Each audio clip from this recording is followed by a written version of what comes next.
Hallelujah, good morning या good afternoon या good evening, चाहे आप किसी भी समय पर देख रहे हो या संसार के किसी भी भाग से आप हमारे साथ जुड़ रहे हो, मैं इस कार्यक्रम में आपका स्वागत करता हूं। आइए प्रार्थना से मनन की शुरुआत करें। पवित्र पिता, आपका धन्यवाद प्रभु, हर रोज हमें आत्मिक तौर पर बलवंत करने के लिए, हमें चेताने के लिए अपने वचनों से आप हमसे बात कर रहे हैं। आज भी हमसे बात करें, यीशु के नाम से प्रार्थना मांगते हैं, आमीन। क्या विश्वास करते हैं कि प्रभु अपने वचनों से हमसे बात करते हैं? कैसे हैं आप लोग? काम धाम कैसा चल रहा है? परिवार सब ठीक है ना? पढ़ाई लिखाई कैसी चल रही है? कॉलेज जीवन कैसा है? बाकी तमाम चीजें कैसी चल रही हैं? अगर ऐसा पूछूं तो लगभग सभी सवालों के जवाब समान ही होंगे। इतना आसान नहीं है, कठिनाइयां तो है। अगर वास्तव में कहूं तो सच में टॉर्चर है। बहुत मेहनत करवा रहे हैं। मेरे पति से दुखी हो गई हूं, मेरी पत्नी से दुखी हो गया हूं, मेरे बॉस ने मुझे परेशान कर रखा है। कॉलेज में मेरे दोस्त मेरा मजाक उड़ाते हैं, मेरे काम में जानबूझकर मुझे ज्यादा काम देते हैं। इस प्रकार के उत्तर शायद आप दें। कई लोगों को मेहनत करना पसंद नहीं आता। जब मेहनत करने की बात आती है तो लगता है कि यह दुख है। कई बार हम यह नहीं समझ पाते कि हमारी परेशानी के कारण हम ही हैं। हमें लगता है कि दूसरे हमें परेशान कर रहे हैं, लेकिन कहीं हम ही तो उनके हमें परेशान करने के कारण नहीं बन गए हैं। इस बात को समझ नहीं पाते। उदाहरण के लिए पति पत्नी को लीजिए। विवाह के आरंभिक दिनों में देखिए कितने प्रेम से रहते हैं। मेरी पत्नी बहुत अच्छी हैं, पति बहुत अच्छे हैं, सबसे कहते हैं। तो ऐसी स्थिति को मेंटेन क्यों नहीं कर पा रहे? आपके व्यवहार में बदलाव आया है, इसलिए उनके व्यवहार में भी बदलाव आया। क्या यह समझ पा रहे हैं? फिर ऑफिस की बात लीजिए। आपने यह फ्रेज तो सुना होगा ना, give respect and take respect. अगर आप दूसरों का सम्मान करेंगे तो क्या दूसरे आपका सम्मान नहीं करेंगे? कई बार हमें जानबूझकर दुखी करने वाले लोग भी होते हैं, और ऐसे समय के दौरान हमें अपनी सहनशीलता को दिखाना है, सहन करना सीखना है। आपकी सहनशीलता आपकी सत्यता को स्थापित करती है। इसलिए प्रभु को जानने वालों को चाहिए कि वे अन्य लोगों पर कंप्लेन ना करें, बल्कि मसीह यीशु में आनंदित होना वे सीखें। अब्राहम के परिवार में अब्राहम और सारा के साथ एक और व्यक्ति वहां पर था जिसका नाम है हागार। वो सारा की दासी थी। जब वो लोग वहां मिस्र में गए थे तो राजा ने जो दास दासी दिए, उनमें से एक हागार थी जिसे सारा ने अपनी दासी करके रखा। हागार काफी प्रेम से और काफी अच्छे से रहती थी। सारा की एक बहुत अच्छी सहायक थी। इसलिए एक समय आने पर सारा, मैं तो बूढ़ी हो गई हूं, अब मेरे संतान नहीं होने के, इसलिए तू मेरी दासी हागार के साथ जाओ और उससे जो संतान उत्पन्न होगा उससे मैं अपनी संतान मान लूंगी, अब्राहम से कहती है। यह उन दिनों का एक चलन था। उस दौरान तक नियमावली नहीं दी गई थी, इसलिए अलग बात थी। लेकिन अब हमें स्पष्ट हिदायतें हैं कि एक पति की एक पत्नी हो और एक पत्नी का एक ही पति हो। इसमें नो कॉम्प्रोमाइज। ठीक है।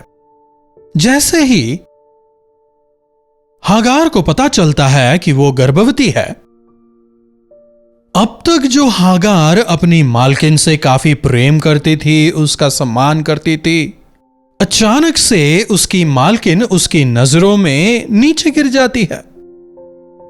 तू क्या बड़ी मालकिन है, तू क्या मुझे सिखाएगी, मैं अब्राहम के बच्चे की मां बनने वाली हूं, कहकर एक गर्व उसमें आ जाता है। उसकी इन हरकतों को देख सारा काफी दुखी होती है। अंततः पति से शिकायत करती है, खुद लड़ाई करने के बजाय। ऐसा ना करें। जाकर जिस व्यक्ति से आपको दुख पहुंचा है उससे बात करें, उसके साथ मेल मिलाप करने का प्रयास करें। कहते हैं ना, कानून हाथ में ना लें। खुद तो न्यायाधीश है नहीं कि दूसरों को सजा दे दें। तो सारा जाकर अपने पति को यह घटना सुनाती है। अब्राहम जो है वो कुछ नहीं कर पाता।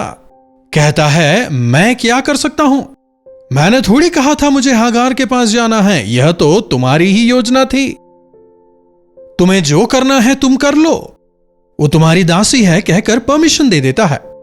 जैसे ही सारा ये सुनती है, वो हागार को परेशान करना शुरू कर देती है। सारा हागार को दुख देना शुरू करती है। शायद उससे ज्यादा काम करवाया होगा, ज्यादा कपड़े धुलवाए होंगे, ज्यादा बर्तन वगैरह धुलवाए होंगे, पता नहीं। जो भी हो, गर्भवती हागार इस दुख को सहन नहीं कर पाती, ना ही अब्राहम ही से कहने पाती है।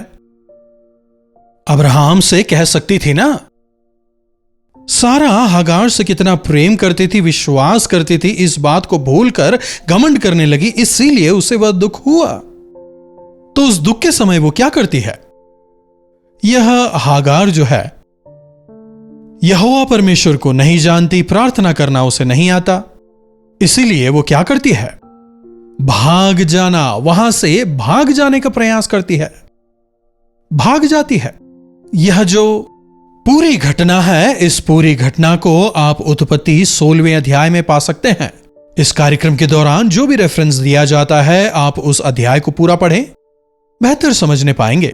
समय की कमी की वजह से मैं संक्षेप में खत्म कर देता हूं। हम केवल मुख्य पॉइंट्स पर बात करते हैं, पूरा अध्याय आप बाद में पढ़ें। देखिए 16:6 को, सो सारे उसे दुख देने लगी और वो उसके सामने से भाग गई। भागकर कहां जा रही है? उस दौरान ऐसे सिटीज वगैरह तो नहीं थे ना, जंगल था। उसे कुछ पता नहीं है कहां जाना है, बस जंगल में इधर उधर भटक रही है, रो रो कर जा रही है। सारे ने भी छोड़ दिया, ठीक है जा रही है तो जाने दो। दूसरी तरफ अब्राहम, मुझे इस झमेले में नहीं पड़ना, भाग गई। मतलब भागने वाले क्या बताकर भागते हैं? आज कई सारे लोग विभिन्न कारणों की वजह से भाग जाते हैं ना। बच्चे माँ बाप को बताए बिना कहीं और चले जाते हैं, पत्नी पति को बताए बिना गायब हो जाती है, पति पत्नी को बताए बिना गायब हो जाते हैं। कई लोगों ने प्रार्थना की विनती भेजी है। जिन्हें घर पर छोड़ आए हैं ना, उनके दर्द के बोझ को क्या आप उठाने पाएंगे?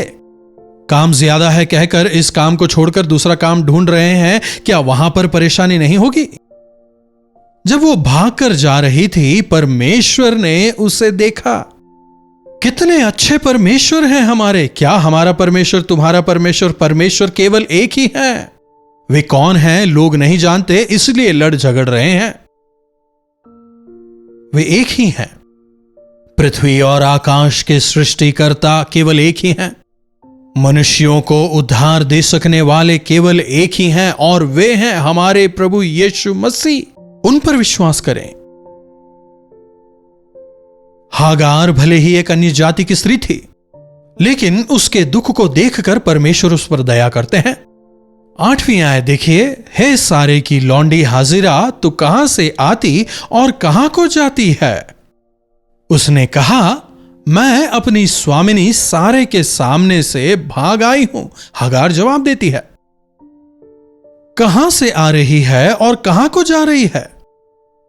यहोवा परमेश्वर की बुलाहट को पाए हुए, यहोवा परमेश्वर की उत्तम आशीषों को पाए हुए अब्राहम के परिवार को छोड़कर तू कहां जा रही है?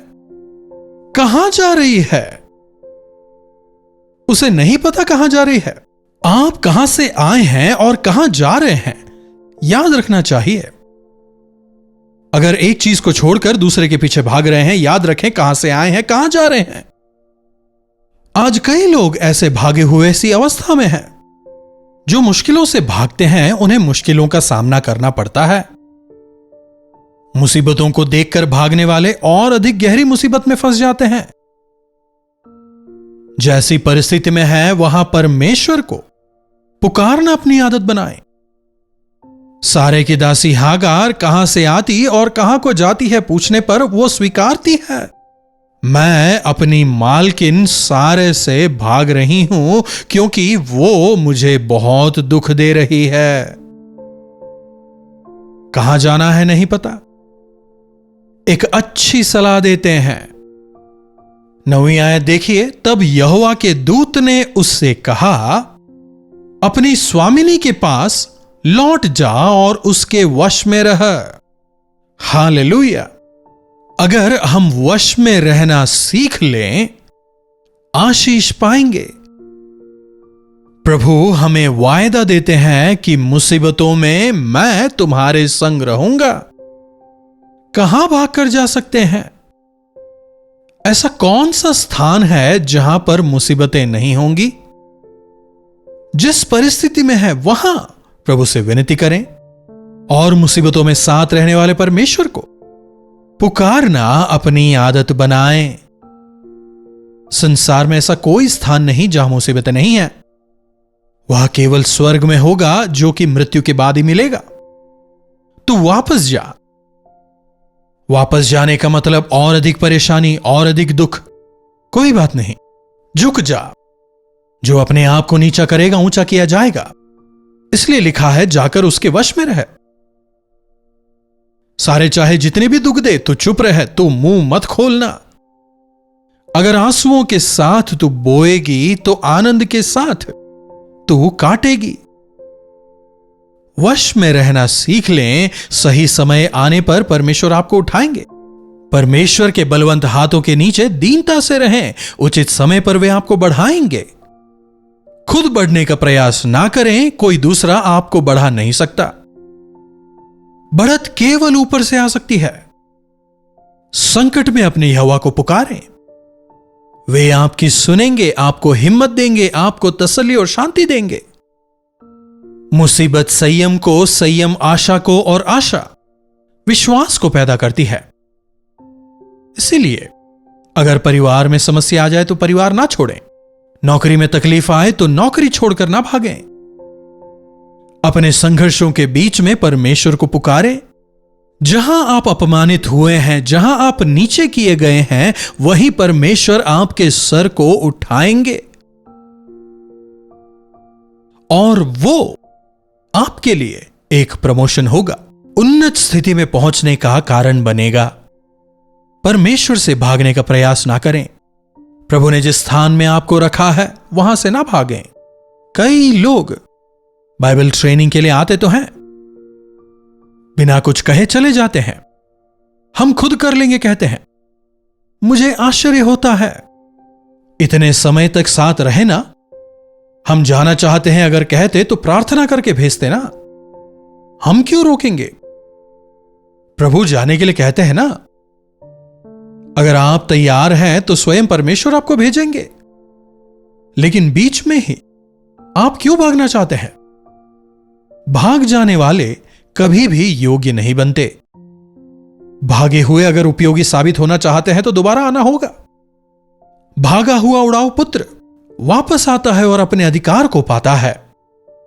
भागी हुई हागार परमेश्वर की आज्ञा मानकर वापस आती है और एक पुत्र जनती है। परमेश्वर के वायदे को पाती है। प्रार्थना। पवित्र पिता, आपका धन्यवाद। एक बार फिर से अपने वचनों के द्वारा हमसे आपने बात की है। हम आपकी स्तुति करते हैं। प्रभु, इन अंत के दिनों में समस्याओं को देखकर भागने वाले हम ना हो, बल्कि उनके बीच दृढ़ खड़े होकर संयम के साथ उनका सामना करते हुए आपसे सामर्थ्य पाकर आपकी महिमा को देखने का अनुग्रह हमें दें। डर कर भाग जाना आसान है, लक्ष्य खो देना काफी आसान है। जबकि यह संसार की भीड़ हमें गिराना चाहती है, हमें आपसे भटकाना चाहती है। ऐसी परिस्थितियों में हमारी मदद करें कि हम भटक ना जाएं, बल्कि जहां हैं वहां दृढ़ता से खड़े होकर आपकी महिमा देखने का अनुग्रह हमें दें। यीशु के नाम से प्रार्थना मांगते हैं, आमीन। अब हमारे पिता परमेश्वर का प्रेम, प्रभु यीशु मसीह का अनुग्रह, पवित्र आत्मा की संगति और सहभागिता हम में से प्रत्येक के साथ आज, कल और सर्वदा बनी रहे, आमीन। प्रभु की महिमा हो। अगर आप मुसीबतों में हैं, चाहे वो ऑफिस की परेशानियां हो या फिर परिवार की, वहां से भागे ना, बल्कि उन परिस्थितियों में दृढ़ रहकर प्रार्थना करें। अंत तक तुम्हारे संग रहूंगा कहने वाले परमेश्वर आपके साथ रहेंगे, आपको छुटकारा देंगे और आप परमेश्वर की महिमा को अपने जीवनों में देखेंगे। अपनी तकलीफों के बीच अगर आप हमारी प्रार्थना भी चाहते हैं, 9884907779 पर व्हाट्सएप, वॉइस मैसेज या टेक्स्ट के जरिए आप अपनी उन प्रार्थना विनतियों को भेजें। हम अवश्य आपके लिए प्रार्थना करेंगे। हम जरूर प्रभु के चमत्कारों को देखेंगे। इन्हीं वचनों के साथ आज मैं आपसे विदा लेता हूं। प्रभु आप सबों को आशीष दें। कल्वरी दर्शन, ये है प्रेम के दर्शन, यीशु प्रेम के दर्शन। कल्वरी दर्शन,